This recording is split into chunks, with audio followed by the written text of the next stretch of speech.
I would like to begin by acknowledging the traditional custodians of the land on which we meet today, the Arakwal people of the Bundjalung Nation, and pay my respects to the elders past, present, and emerging. Are you ready to win at the game of life? Well, throw out that rulebook and get down to the business of being the best and most authentic version of you. Welcome to the Human Design Podcast. We're changing the rules around success, abundance, purpose, love, and life, where we're creating a planet where everyone can thrive in a world that loves and supports each other. I'm your host, Emma Dunwoody, a qualified master coach, human design expert, podcaster, and entrepreneur that is living the life of my dreams, breaking all the rules while doing it, making a huge impact, and living my design and manifesting miracles on the daily. Join me as I break down and simplify everything you need to live in alignment with your human design, teach you how to recondition your unconscious mind for greatness, and to take back your power so you can manifest your heaven on earth and serve the rest of the planet at the same time. It's time to give up the fear and step into your highest potential, to reach for the stars, to know and live your greatness. It's what you deserve, and it's what the planet really needs from you. So buckle up and enjoy the ride. Remember Angie Lee from episode 346? You know the one, the highly successful reflector that has mastered marketing. She's mastered entrepreneurship and business, speaking, and so much more. Well, Angie and her boxer and entrepreneur brother Mike have created a line of CBD products to help people heal physical pain and anxiety. Angie actually sent me some of her sleepy gummies and CBD oil drops back before I interviewed her, and they were an absolute game changer for me. Since going through early menopause, my sleep had never been as good as it had been before I went through it. But taking their sleepy gummies has been a game changer, and I feel like my sleep is finally back and I'm feeling better than ever. In fact, funny story, Taylor actually tried out their out-of-office THC gummies while she was over there in the US, because obviously she's not allowed to bring them home to me in Australia. And she was not only like super chilled out, really it helped her mind slow down and be pretty quiet, which is not very often for her. And she managed to sleep for 12 hours straight. So they were super good. Soul CBD products are designed to address physical pain and anxiety, as these are the challenges that Angie and Mike understand firsthand and struggled themselves with for a long time until creating these products to heal themselves. Their promise to you is that with Soul CBD products, that firstly, wellness never tasted so good. And all their products are scientifically formulated to maximize bioavailability and effectiveness. Everything is grown in the US, organically farmed and gluten-free, and they triple test all their batches for potency and safety. Soul CBD are the real deal, made by amazing humans with a sincere mission and high standards to deliver quality and results. So if you want to get your hands on some of these beauties, then follow the link in the show notes for more information. Hey everyone, and welcome to today's episode. Well, my guest today is someone who I got to say I find incredibly inspiring. For such an incredibly intelligent human being, so studied and knowledgeable, I genuinely believe you seem to be one of the most grounded and generous humans that I have come across. So, Dr. Jude Currivan, welcome to the podcast. Thank you, Emma. I think my grounding has a lot to do with my mum. Well, bless your mum. Thanks, mum. Absolutely, bless your mum. Yeah, I love that. So I'm going to start at the beginning for my listeners that perhaps don't know your work or haven't seen your work. And I love when I look at your bio, you're a cosmologist, a planetary healer, futurist, author. I think you're a quantum physicist. You're an astrologer. You understand literally how the universe works, which I really want to dive into. And you have these deep understandings of these ancient wisdoms. I mean, holy cow. Like, how did you actually begin this journey? What was the thing that catalyzed, or at least what was the beginning of this long journey to have all of these passions and loves and all those things? Well, it's been a scenic route. I love the It's been scenic route. me too, me too. And I think the scenic route is because I sometimes say my middle name is curiosity. So all my life I've just been incredibly curious. And because from the age of 4, I was having what, I refer to as supernormal experiences, not supernatural, not paranormal, but supernormal. And that term now I think is becoming more and more used because these phenomena and these experiences are part of who we are. They're our natural heritage. And so because of that, I was experiencing the nature of reality way beyond this gorgeous planetary home of ours and our universe, but realizing that this is one realm of many realms of consciousness, of universal and cosmic consciousness. So it sounds very sort of out there, but actually for me, it's been very intimate because it's been my life and my life journey. So because I not just started there, but continued there along this path, all of the other threads, the ancient wisdom, the universal wisdom teachings, indigenous teachings, science, but also very practically, you asked about grounding, and sure, my mum was my biggest and ongoing inspiration. But what you didn't mention was for 25 years, I was also in international business. So Yes. I worked around the world and was finance director for two $500 million turnover businesses. So operating in 36 countries. So that grounds you because, you're having to work and loving to work with many different people in many different cultures. And really, unless somebody understands you and you understand them, there's no communication. So it taught me how, and the absolutely fundamental importance of being able to share and be able to hear and listen and be able to communicate. So all of those have come to this point where hopefully they've all converged. It's a wondrous thing. There's a wonderful guy called Kierkegaard, a great philosopher, Danish philosopher. And he, I think, said something like, we live life forwards and we understand it backwards. Yes. And that's really, I think, been my journey. I've lived it forwards as we all do. And I look back and go, okay. And all of it converging to this point. Yes. Oh my goodness, I love what you just said, because one of the things I use in my work as a coach and as a behavioral coach and helping people integrate their human design is exactly that, like looking to the past for the evidence of how you already use and align to your human design. Yes. And I mean, we call it restoring our deletions, from those pieces of information that we're letting go of because our identity doesn't support them, but really helping to integrate. So I love, love, love that. Now, for my listeners, in my excitement, I did jump over the fact that Jude is actually a 5-1 emotional generator and the cross of the plane. And one of the things I actually have to read from my friend's book. A friend of mine has written a book on incarnation crosses. Her name's Brynja Magnuson, for anyone who's listening, but you guys hear me talk about her all the time. But instead of just giving you my interpretation of this incarnation cross, I had to just read it out because I'm like, are you kidding me? So, together, these 4 gates make for a practical being who strives to make the physical plane more livable.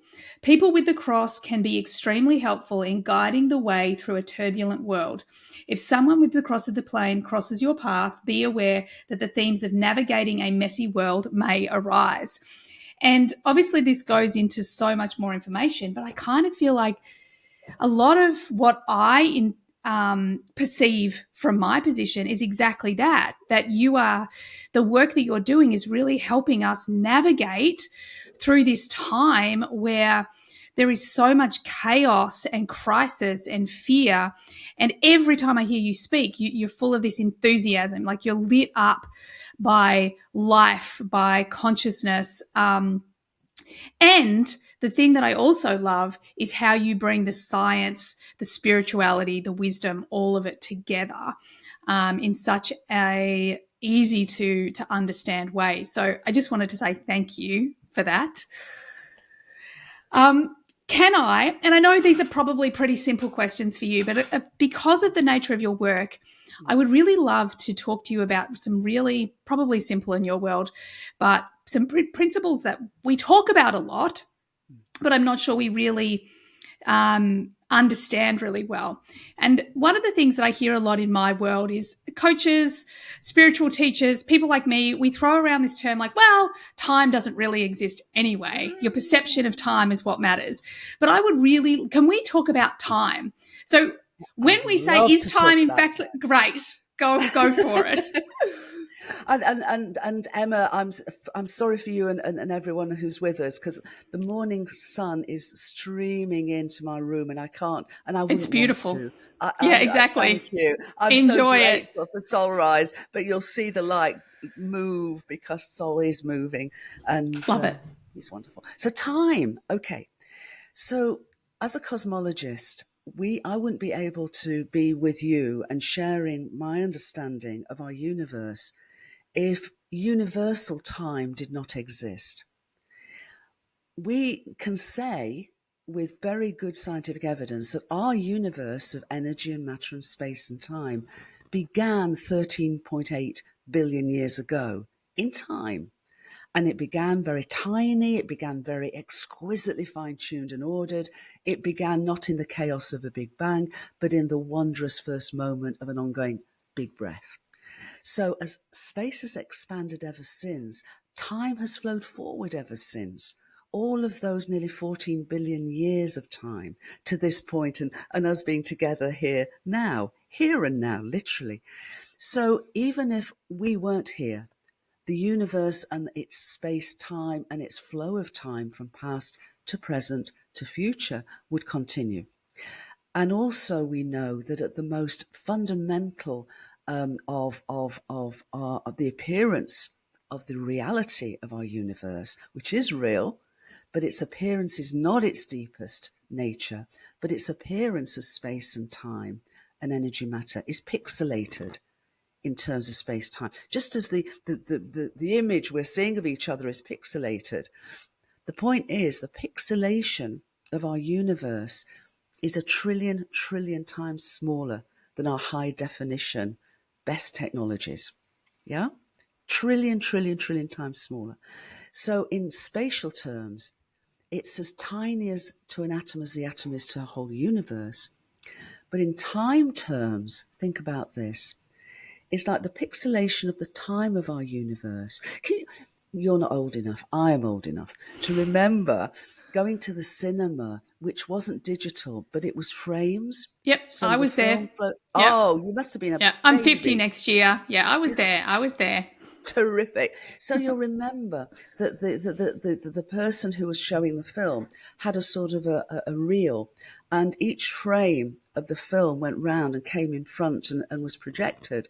So there were, I don't know how many frames, a minute, maybe 100, maybe 1,000. Yeah. Well, our universe, the frames of time of our universe, there are 10 to the 44 of those every second. So 10 to the 44, it's a sciencey mathematical number, but it's literally almost, it's 1,000 trillion times a second. Wow. So that's called the Planck time, because the Planck scale, named after Max Planck, is that pixelation scale of our universe in space-time, but also there's a Planck energy, there's a Planck matter. So it's the measurement of reality. It's the measures of reality of our universe. And they are there whether we're here or not, whether humans had evolved or not. With any sentient, individuated, self-aware being on a galaxy far, far away and a long, long time ago, or whenever, however, if they were able to scientifically measure their world, our universe, they may have called it something else. They won't have called it seconds or meters or whatever. But nonetheless, those Planck scale levels, that fundamental measure of reality is there. And crucially, we're talking about time. So that is the Planck scale of time. So as we go back nearly 14 billion years, our universe in every one of those moments is accumulating more and more and more information. because that's why space has to expand and time to flow, because our universe began as a baby universe. A baby universe Yeah. 13.8 billion years ago. And ever since, as space has expanded and time's flowed, it's grown up. It's evolved from simplicity to ever greater levels of complexity and individuated. Its wholeness, its mindfulness, its sentience, it's a living universe, has Yeah. been expressed with ever greater complexity, from atoms to eventually and to stars and eventually to planets and to plants and to people. So this is its journey. So that is time. That is universal time. And we can measure it because we've got to a stage in our sentience where we can have clocks, or we can have telescopes and all the rest of it. But the clocks are measuring in measures that are human measures, but they're measuring universal measures. Right. So let's go to human time. Yep. And I love, there's a quote by Einstein when he was asked about relativity. And what he understood was that time is relative to an observer and space is relative to an observer. But I want to go further. And he went further. And it was his genius to go further, because he realized that if time is relative to an observer and space is relative to an observer, we need to bring them together. And when we bring them together in space-time, then space-time is not relative to any observer. Space-time is universal. And that's what I mean by the Planck space and the Planck time. These are universal measures. And these has to happen. And I'd need a whiteboard and a long time to explain. Yeah. But the existence of our universe could not exist and evolve unless space-time itself is what we call invariant. In other words, if I was to measure an event in space, I would say it's XYZ and it's over there, sort of thing. Yeah? Yep. And if I was to measure an event in time, I'd say it happened at such and such a time. Yep. If you were in a galaxy, again, far, far away, in a long, long time ago or in the future, you would measure an event, and your measure in space would be different to mine. Equally, if you measured it in time, it would be different to mine. But if both of us said, no, we need to have 4 measures, 3 measures of space and 1 of time, space-time, if I measured an event in space-time and you measured an event in space-time, we'd agree. We'd agree. That's his genius. It wasn't, it was great to say, space is relative and time's relative. And everybody stops at that point. Yeah. And that's why there is such confusion. But he Yeah. didn't stop at that point. And the universe doesn't stop at that point. The universe and Einstein agree that we need to understand the appearance of our universe, its space-time, as that. We have to combine the two. And in quantum physics, it was the same for energy and matter. Yeah. We have to bring them together as energy matter. Yeah. That's what quantum physics does. So quantum physics describes energy matter, and relativistic physics describes space-time. And that's why it's so important to understand this, because then we talk about, human experience of time. And he said, if you're, and he was quite a ladies' man, I have to say, so take this as it says. Yeah. It was a long time ago. He said, if you're sitting on a hot stove, a second feels like an hour. If you're with a pretty girl, an hour feels like a second. That's relativity. Because that's our experience of time. But it's our subjective experience of time. It's not universal time, but it's a both and.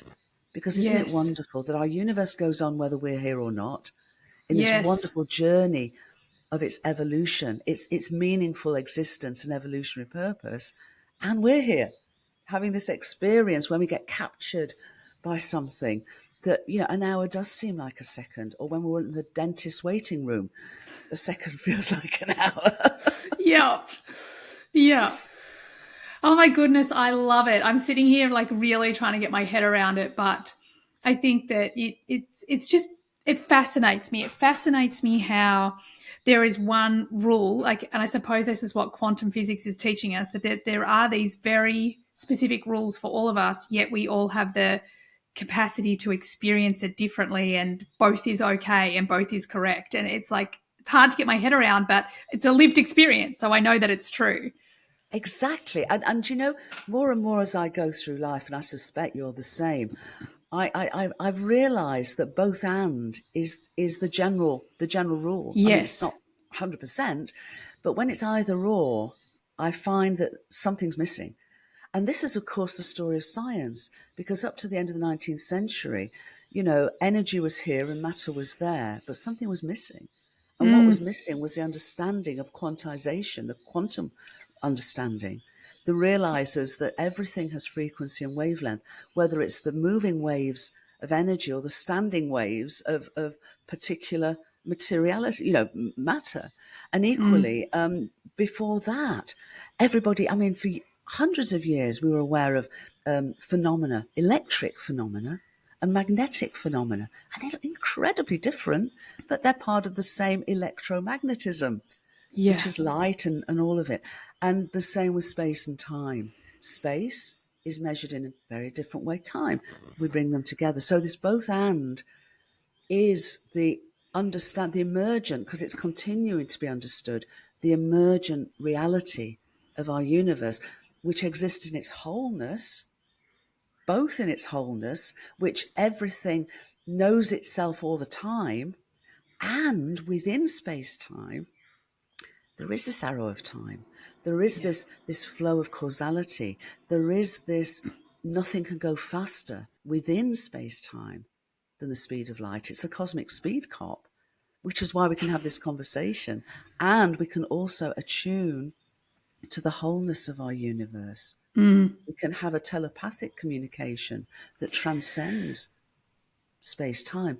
But within space-time, there's that signaling limit, that finite limit. So again, it's a both and.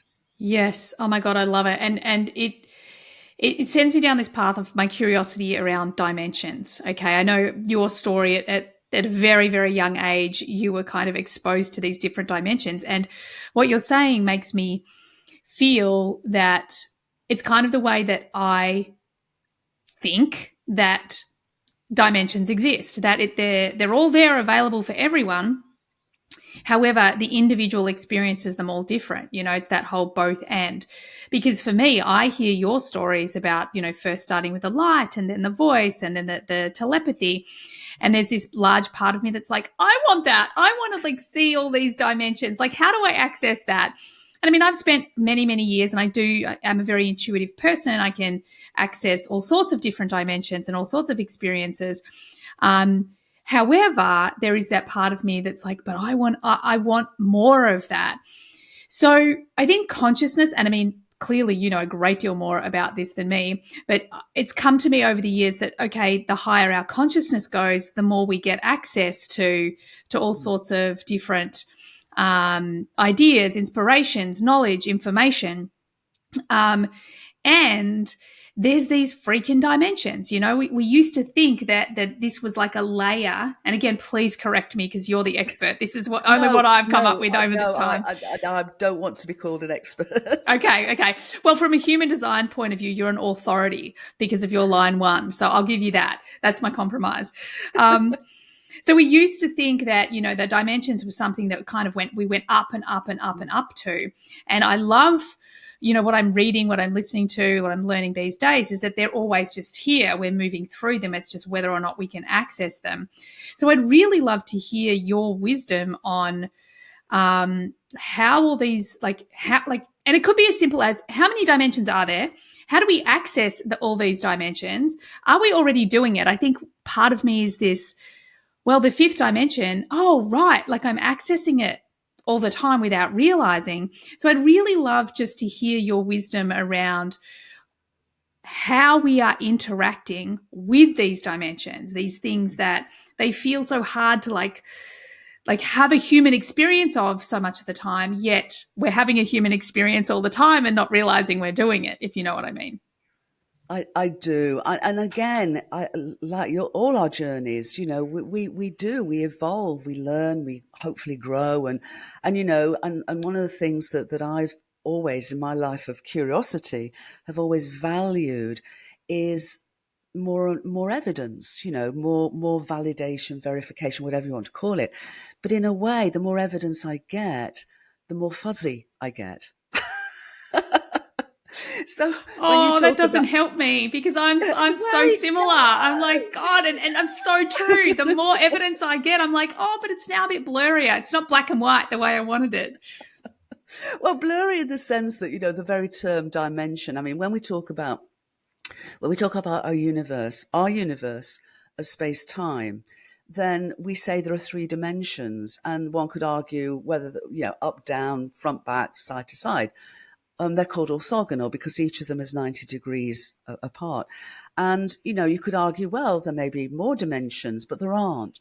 And the physics of our universe is absolutely exact, that there are three dimensions. And again, this is going, whether it's human or not, there are three dimensions, X, Y, Z, within our universe, which are 90 degrees apart. And the reason that that's the case is that enables all the other physics to work. Yeah. So you may have heard of the most famous equation in the world, which is Einstein's E equals mc squared. Mm-hmm. Yeah? Yep. Okay. And you were probably taught, and most of the folks with us were taught at school, a little bit of geometry. Okay. Yep. So I'm going to put you a test here. Oh God. Okay. Like all of a sudden well, I'm a dyslexic kid. I'm freaking out. But yeah, I'm oh in. I'm in. I'm no, totally oh in. no, No, I'm oh in. I'm in.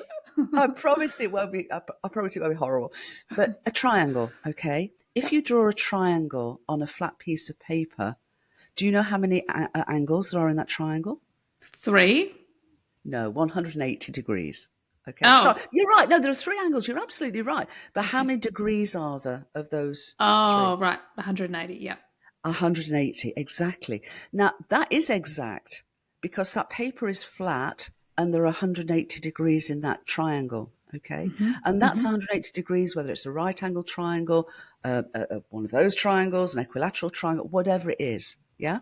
When you put Mm-hmm. three lines together in a triangle, the inner three angles, the degrees add up to 180 on a flat Yep. piece of paper. That then is Pythagoras, geometry, whatever. Our universe is that. We're not just taught that. As when we're taught that at school, we think, oh, that's nice, it's geometry. Well, when we look out the whole universe, we have ways of measuring it that we wouldn't be able to come up with the answers we come up with if, first of all, our universe is flat, Yep. geometrically.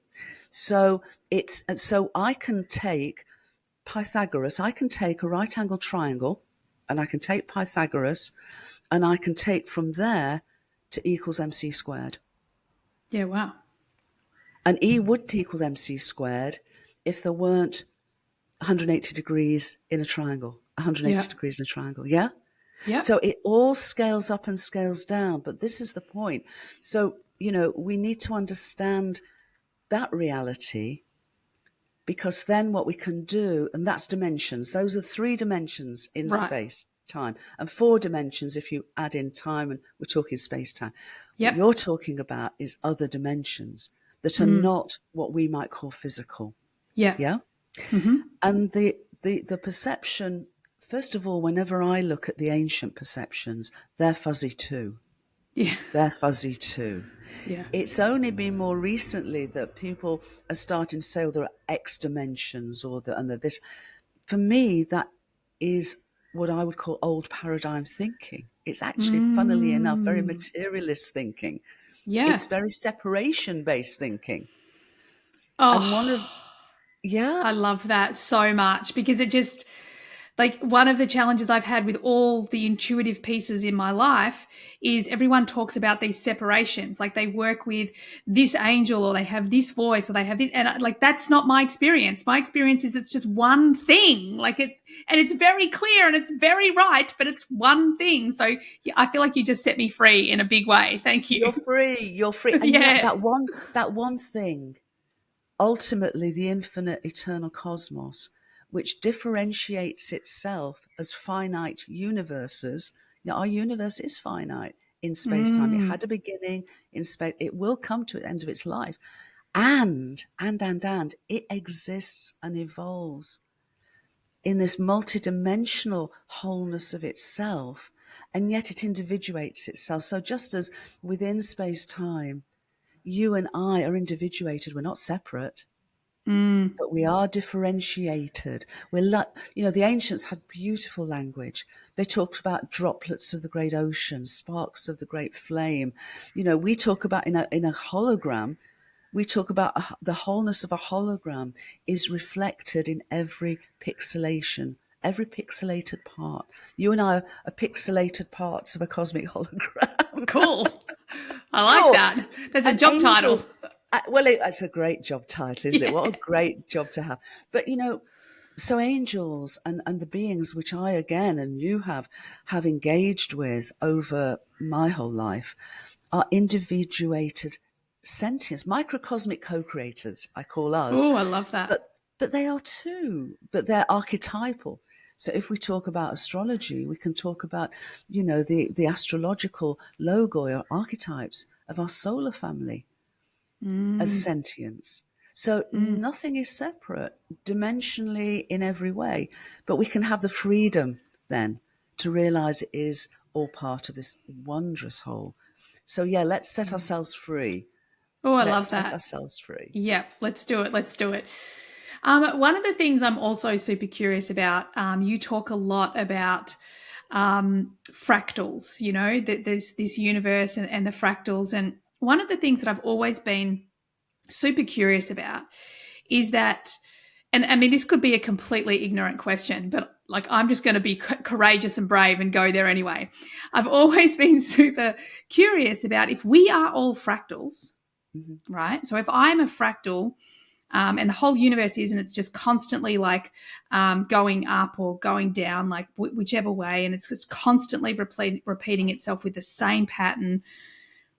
Does that mean, like, because part of me goes, well, does that mean that I can't actually break free of that? Like, is there another me just over there? Like, to actually come down to the human experience, like I'm very much about, in human design, I'm a line 3. So it's very much about taking these kind of big ideas and concepts and making them very actionable in this 3D world. So how specifically as a human am I a fractal of the whole? The word fractal is really important because just to take a step back to it, what fractal is a pattern. And it's actually a shortening of something called fragmented. We're back to dimensions again, fragmented dimensions.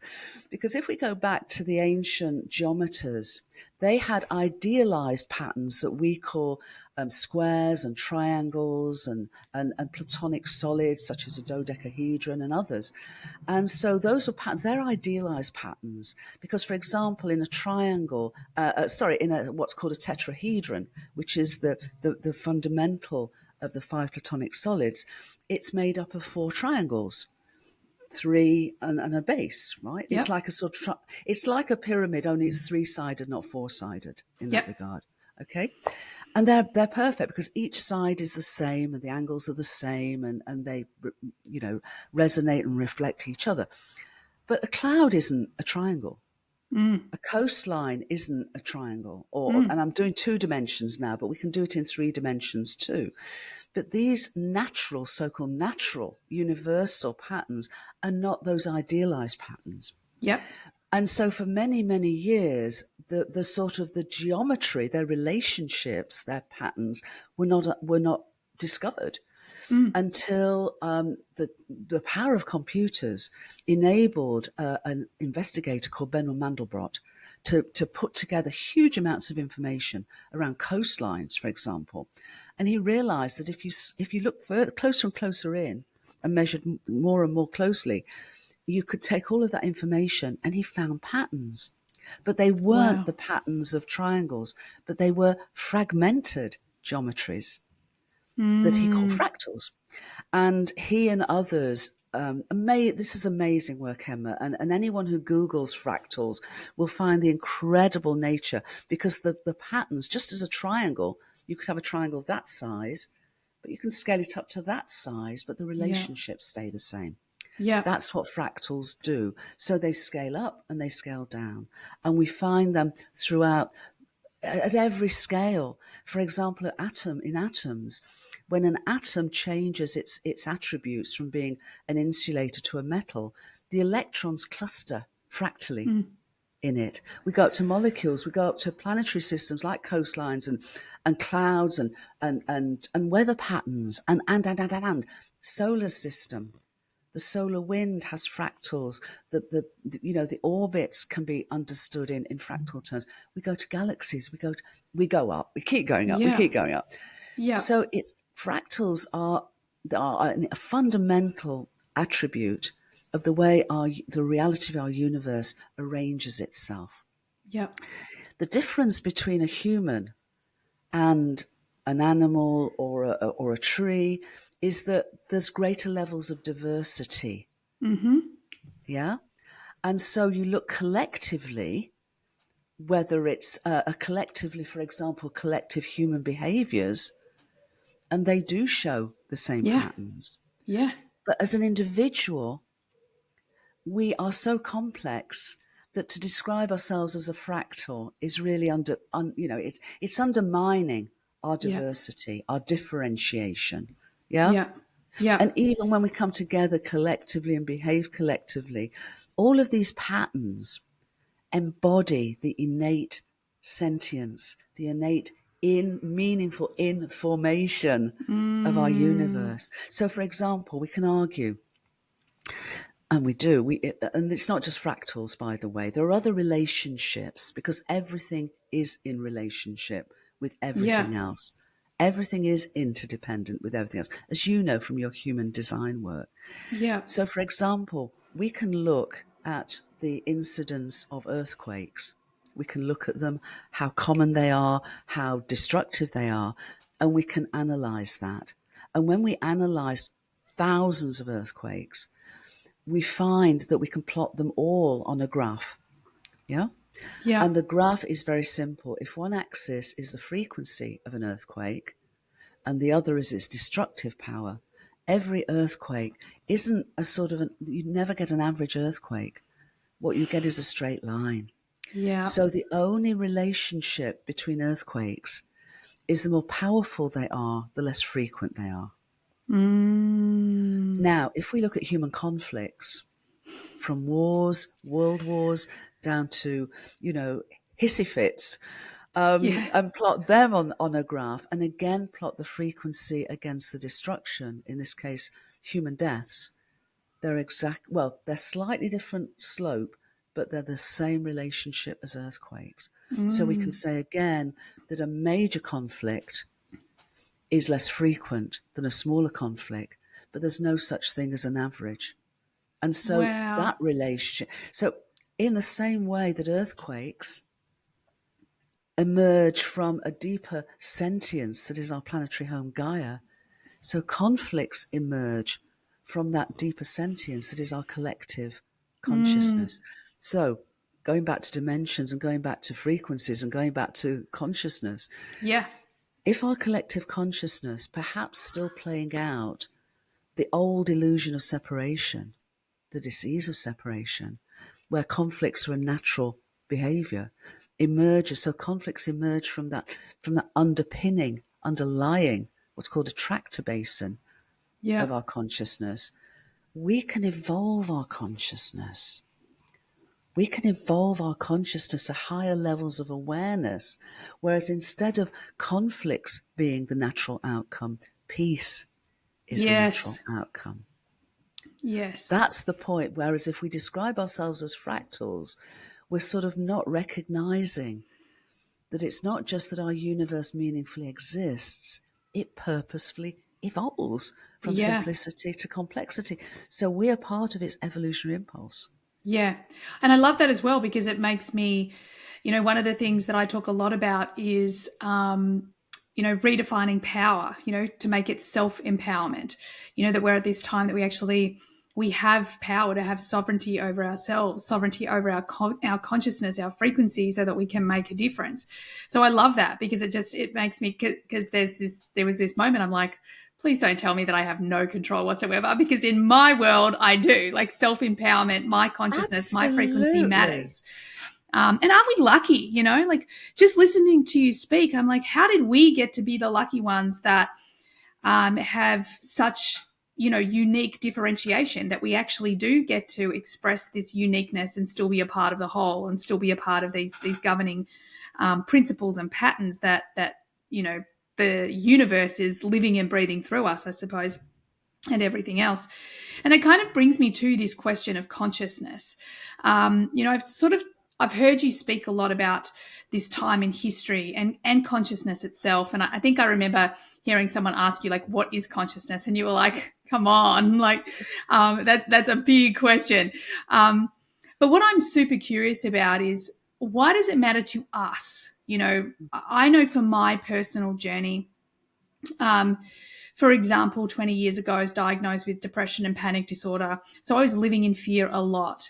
And over the years, and really learning, first very much with human behavior, but over time through spirituality, through quantum physics, through neuroscience, I've really understood the importance of my consciousness. And even to the point where I was taught by the guys who own, I don't know if you know, the FLFE, Focus Life Force Energy Service. It's incredible. And the two guys that have created it, they talk about when we get our consciousness to a certain level on Dr. Hawkins' scale to 500, then just our consciousness itself is positively influencing 600,000 people. So for me, I'm like, that's bloody brilliant. That this is really fantastic. So on a really practical scale, number one, why is it so important at this time in human history that we're raising our consciousness? And I feel like you've already alluded to it in many, many ways. And then understanding the importance of us raising our consciousness. How can people specifically do it? In your opinion, what do you think is the most important thing for us to evolve our consciousness? Or as you're saying, like, for the universe to evolve its consciousness and us to do our part as the drops in the ocean?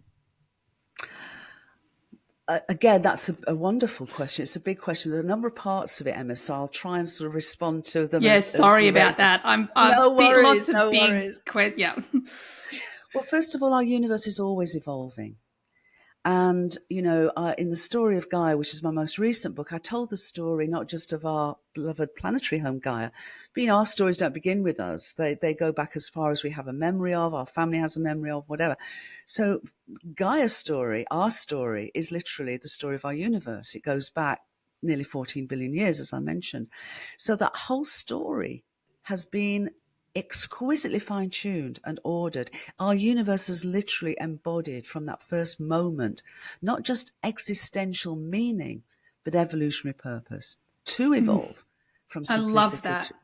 But we have the evidence for it now, and it's it's creating havoc amongst some scientists, because the idea of our universe having innate purpose, I mean, Yeah. goodness me, some are loving it, others are going, because it's a slippery slope. Because if you actually if the evidence is showing us that our universe meaningfully exists and purposely evolves, then we cannot do otherwise than accept that it is a mindful and sentient, Yeah. literally living universe. We can't, you can't sort of say, well, stop here on this.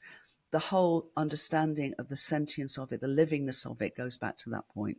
Yeah. And onward, because it's an ongoing journey of evolution and emergence and complexity. So as you say, the big breath of our universe intimately breathes through us in every moment. And evolution on our planetary home has gone in fits and starts. It's always moved forward, but sometimes it goes pretty slowly when everything is honky-dory. Because why would I evolve if everything's nice and easy and all the rest of it? Yeah. There are then cycles of our planetary orbit and all the rest of it, called Milankovitch cycles, that over time enable the abundance of Gaia, the environmental opportunities, the abundance of Gaia to then drive further evolutionary complexity. But that, again, is medium speed. And then we get major step functions in that leap from simplicity to complexity, whether it's from single-celled without nuclei to single-celled with nuclei, then multi-cells, and onwards. And each of those big leaps have involved not competition, but cooperation. Oh, I love that. So So at each important. point, so for us, we're at this point, it seems to me, we're the only homonym of a whole community of different homonyms over millions of years that have continued to walk our planet to this point. We're the last ones. We're the ones standing. Wow. Humans, humans, so-called Homo sapiens, wise humans. Hopefully Mm. we will evolve to be Really? wise humans. Yeah. Hopefully we will evolve to be. But the point is that so far it's been the evolution of what I call the Gaia-sphere, which has included Gaia's biosphere, her biological organisms. Of course, you mentioned Bruce Lipton, a dear friend, earlier, and he is such a wondrous maestro with all of this understanding. But the point is that is biological evolution. But it also has involved conscious evolution. That journey has involved increasing levels of individuated consciousness, self-awareness. And we're at this point. So for us, we've come through a journey. Part of that journey has been individuation, and part of that, and vitally, but that journey of individuation has also taken us through a path of perceived separation. Yeah. With all the behaviors that we're mentioning, we're now at a point where we can't go on as we have in those behaviors, and at a point where the universe's invitation, it seems to me, is come on, wake up. Remember who you really are. So consciously evolve, as you say, Emma, to evolve our consciousness. That's why it seems here and now, because we can't go on. It's unsustainable the way we have been. And I'm not blaming or shaming, because that unsustainability has brought us to this point of potential awakening, and we are awakening. Yeah. And so that's why my sense is here and now, why it's important. And what can we do about it? Love. Love. Yeah. Our universe, and I'm describing it in this way now, is not just a living, evolving universe, it's a loving universe. Because for me, the universal definition of love is relationship, and right relationship. Yeah. And our universe is in right relationship with the wholeness of its emergence. And that is love. At its most fundamental, easiest, simplest way of saying it is love. And it's everything from sentimental love, friendship love, romantic love, love of everything. But our universe is love, literally incarnate, and surely as droplets of the ocean that it is, of divine sparks of its fire.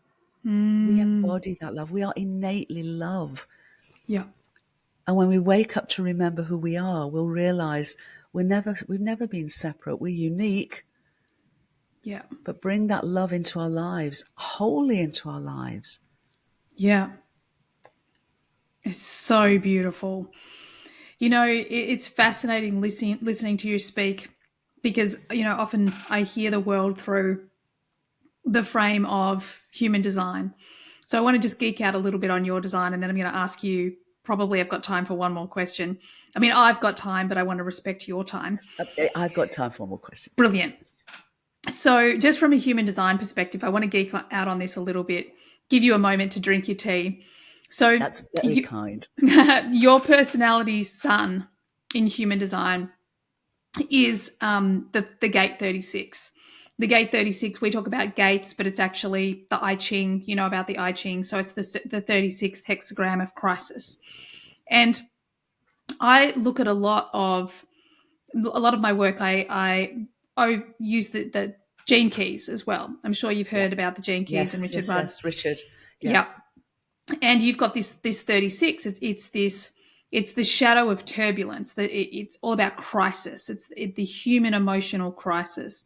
But as I'm hearing you speak, the gift of the 36 is called humanity. And it's really, this person experiences, yes, individual crisis and turbulence, but what it does is it gives this person the ability to understand humanity, because like you just said, we're all going through this. And this high acidic state is compassion. And I feel that like love and compassion are so, hand in hand in this world. And talking about this from human design, we talk about this new paradigm that we're moving into, and one of these governing energies is intimacy. And I feel like, again, what you're talking about is we have to learn to improve these relationships, our intimacy with ourselves, our intimacy with others, and redefine it. We're moving from this old world that is, we see intimacy as man, woman, have a baby, procreate. Like that was the almost like the old model of evolution. And now we're moving to this new model of evolution, in my, humble opinion, of real intimacy with self and others. And it's that relational thing that you were talking about, that real love. Now, the last thing that's really important that I want to share about your design, because again, you can't make this stuff up, in your core talent, and the core talent comes from the gene keys. It's in human design, it's your design, Mars.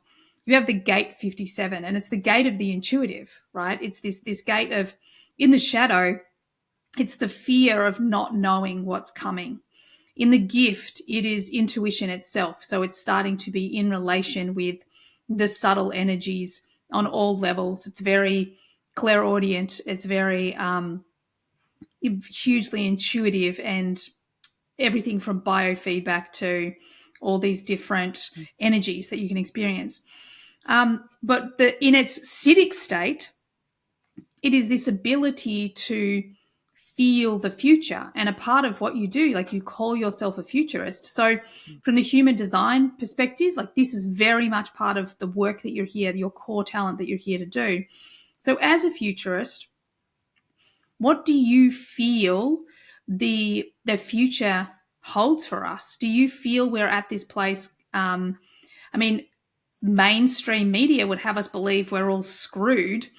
Many people that do the work that I do, like, I can feel it. Like, I maybe I'm talking myself into it, but I can feel like there is a beautiful world that we are moving towards. But as someone who is literally on the planet to share the future and how you look at the future, and you look at it from a scientific point of view, you look at it from an intuitive point of view, I'd really just love to finish up tapping into that. Like, what is your wisdom? Like, what are we moving towards? What does the future hold, in your opinion?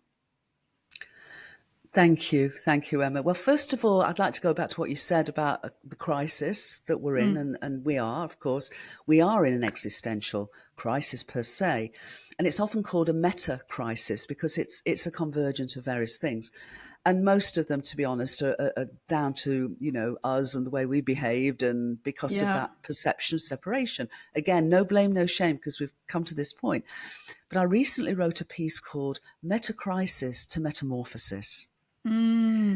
Because if we can reframe what we're going through, instead of a meta crisis and what's all that about and whatever, the story of a caterpillar literally transforming into a butterfly, and what that does, and how that perhaps can help us understand that we've been a caterpillar species.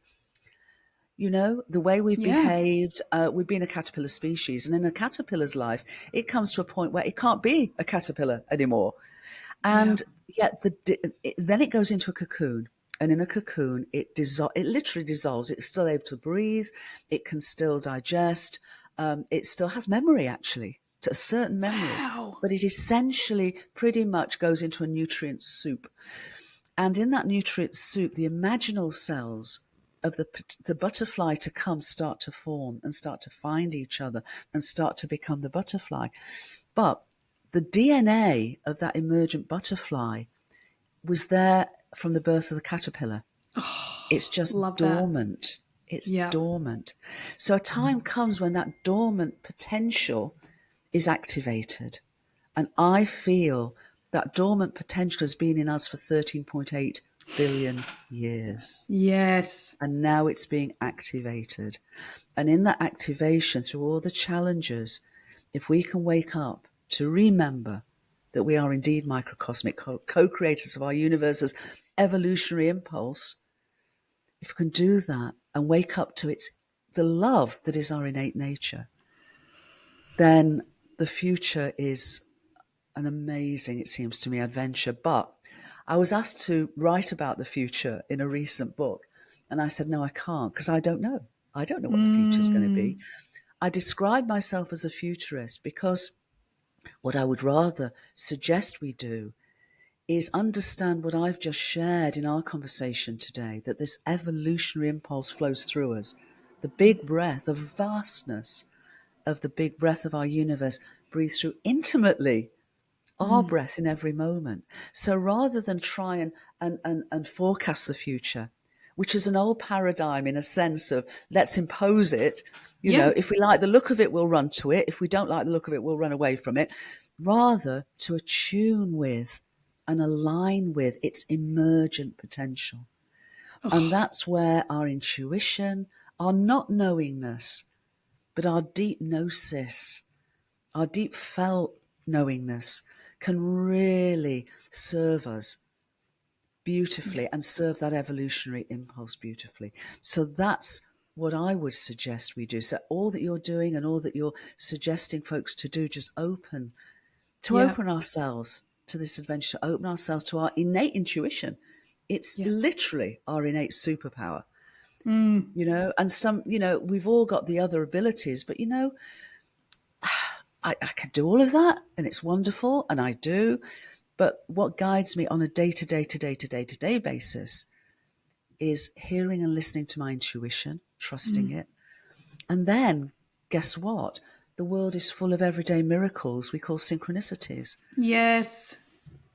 And we can just follow them easily, effortlessly, joyfully, gratefully, lovingly. Yes. And this, it seems to me, if I was to describe our best future, it would be a future lived in this way. And rather than try and say it's going to be like this, because I don't know. No. But I trust it. I trust the universe and I trust its love and I trust its evolutionary impulse. And so I trust that by tuning and aligning with it, I can serve not only sovereignty of my own empowerment, but serve. So the sovereignty of what that can mean for the good of the whole. Yes. Oh my God, that is so beautiful. And just hearing you speak and sharing, that we live in a universe that has meaning and its purpose is to evolve. That in itself, I feel like, I don't know, there's something really grounding in that for me, like what is my purpose in life? And, I talk a lot about purpose in my work. And if it's as simple as to evolve, I'm like, that's sweet. Like, let's do that. Like, that's simple and perfect. And I'm going to finish it on that note. So, Jude, for all of these people listening that are like, oh my goodness, I need to find more of Jude, please tell us, what is your latest book and how can people find you on social media or website or anything else? Thank you, Emma. Probably the easiest way is to go to www.wholeworld-view.org. So that's whole, W-H-O-L-E, world, W-O-R-L-D, dash view, V-I-E-W.org. And we've got details of the books there, but there's lots and lots and lots of free resources and an invitation to be on the path of adventure.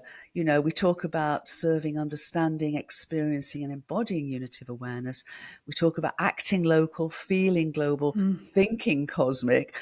And to just say that latest little piece of Metacrisis to Metamorphosis, we've just posted on the homepage of the website. There's lots of things and it's a welcome and an invitation to everyone. Oof, I love it so much. And just out of curiosity, have you ever been to Australia?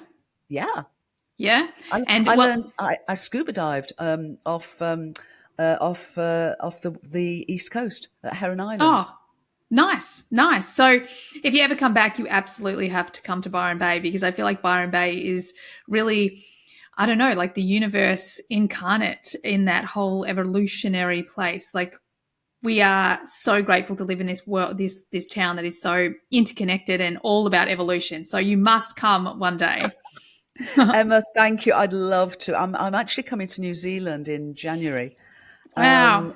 But that trip doesn't enable me to pop over to Australia, but I'd love to. I don't do a lot of traveling anymore, but Australia in the past has been one of my great loves. And I've also been privileged enough to actually spend some time with an Aboriginal family in the Red Heart. Wow. So some great adventures in Australia, some wonderful memories. Isn't Uluru just mind blowing? Like that our Red Centre is just incredible. Anyway, I really actually have to let you go. Thank you so much, Jude, for being here with me and my listeners. You're very, very welcome, Emma, anytime. And thank you for all that you're doing. Oh, thank you. And to everyone listening, I trust you got what you needed from today's episode. And I so look forward to having you on the next one. Bye for now. Thanks, everyone, for being here all the way to the end of the podcast. I hope you got lots of value out of it. I certainly had a lot of fun doing it. Could I please ask that you share this podcast with friends if you found it valuable? And also, bonus points, could you leave a review for me as well on Apple? It would be greatly appreciated. If at any point you would like to be on the podcast, or you've got questions that you'd like me to discuss on the podcast, by all means get on my socials and DM me. Everything you need is there in the show notes. Have an awesome day. Bye for now.